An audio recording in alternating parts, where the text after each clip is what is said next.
Diyos na ikaw ay karapat-dapat lamang na aming paglingkuran, aming sambahin, luwalhatiin, marmalan, at aming ialay ang aming buhay para sa iyo.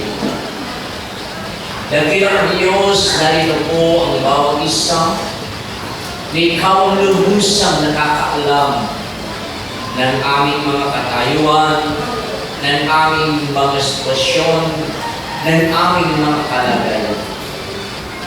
Sa iyo kami, Ama, lumalapit sa oras na ito upang ang bawat samo, ang bawat titig ng bawat isa, Panginoon, na ikaw siya magbigay kasagutan at katugunan, Panginoon, sa lahat ng bawat karainan.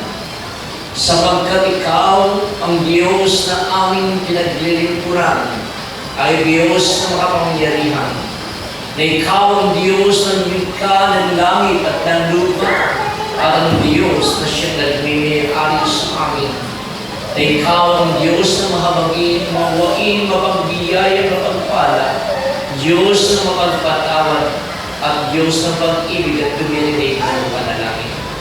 Dinggin mo, Panginoon, ang bawat samot-tingin ng bawat isa na narito.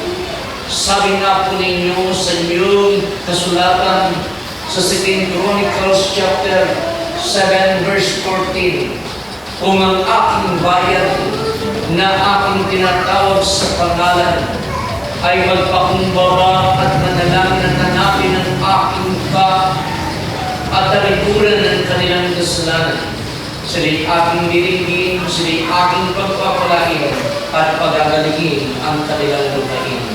Ikaw ang gumawa ng himala, O Diyos, at milagro sa bawat buhay na narito, Panginoon. Ikaw ang maranasan po nila, Panginoon, at ang lahat ng kanilang mga samo, ang kanilang mga dalangin, Panginoon, O Diyos, ay pagkaloob mo ayon sa iyo pong banal na kalooban, Panginoon.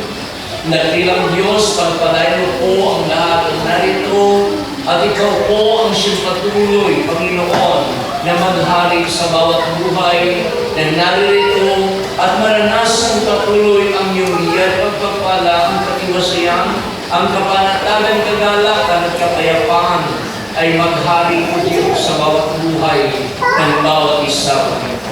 Dakilang Diyos, pangawakan mo po ang bawat isa at patuloy mo pong palakasin, patatagin, maging ang kanilang pananampalataya at patuloy mo po, Panginoon, na gamitin ang bawat isa ayon po sa iyong banal na kalooban at din po ang minsay mo, Panginoon, na ibigay sa oras na ito ang mga salita mo. Ito po, Diyos, magkaroon ng kapangyarihan sa amin po mga buhay, Panginoon.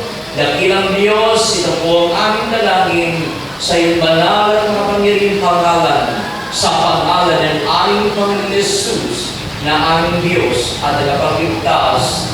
Amen at Amen.